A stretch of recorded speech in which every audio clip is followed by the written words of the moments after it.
Saudara, kasus dugaan penerimaan gratifikasi pesawat jet yang menyeret Ketua PSI sekaligus putra Jokowi Kaisang Pangarep jadi bola salju. Pasca Kaisang memberikan klarifikasi ke KPK, kini giliran kakak iparnya yang juga wali kota Medan Bobi Nasution yang menyebut akan mengikuti proses di KPK.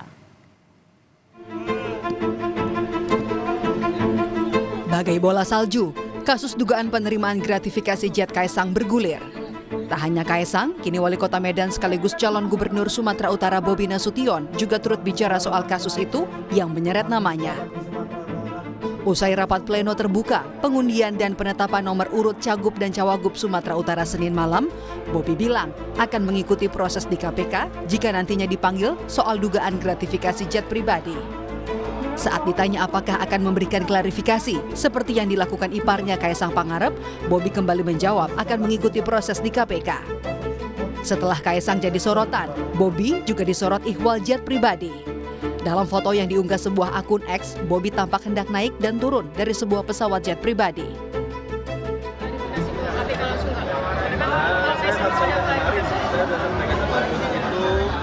Tentunya saya secara pribadi ikut saja, saya nggak ada tidak, saya pasti ikut saja. Tapi ada rencana ke KPK langsung? Ya ikut saja kan, saya akan dari proses saya ikut. Ada yang lain? Usai menerima klarifikasi dari Kaisang, saat ini KPK masih memproses laporan gratifikasi di Direktorat Gratifikasi dan Direktorat Pelayanan Laporan dan Pengaduan Masyarakat (PLPM) KPK. KPK menyebut jika proses telaah sudah selesai akan dibahas di tingkat pimpinan dan kemudian diumumkan ke publik.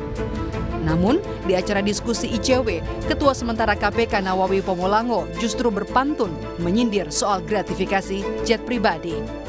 Nawawi minta pesannya jangan disebut pantun karena berisi pesan tentang hal yang tidak bijak.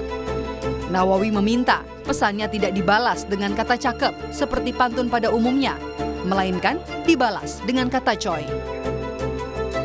Jangan diketun dengan kata cakep. Cakep itu sudah hal yang, ini pada cakep semua, ngapain kita ulangi pernyataan cakep.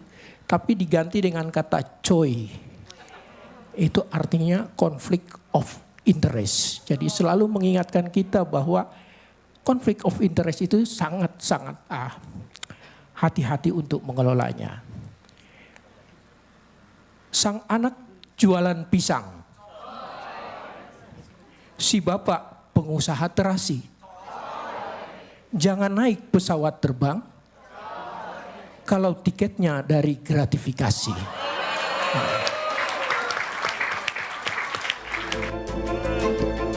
Sementara itu, peneliti Pusat Kajian Anti Korupsi Pukat UGM Zainur Rohman mengkritik kinerja KPK yang dinilai lambat. Jika penanganan oleh KPK berlarut-larut, Zainur khawatir masyarakat akan menduga-duga ada masalah dengan KPK atau KPK dianggap tidak berani mengusut. Kalau KPK berlarut-larut seperti ini tanpa ada satu update informasi yang berkala, tentu dapat meningkatkan kecurigaan publik. Ada apa di tubuh KPK? Apakah KPK mengalami kendala atau KPK tidak berani untuk memproses perkara ini sampai tuntas? Tentu publik juga punya pertanyaan kepada KPK. Bagaimana proses yang dilakukan oleh KPK untuk membuat jelas ya status penggunaan jet pribadi oleh Bobi Nasution gitu ya. Nah, ini Hingga kini, KPK bersikukuh pelaporan masih dalam proses administratif dan masih menunggu hasil analisa klarifikasi dari Direktorat Gratifikasi. Namun, KPK juga tak memberi kejelasan soal kapan akan mengumumkan hasilnya. Tim Liputan, Kompas TV.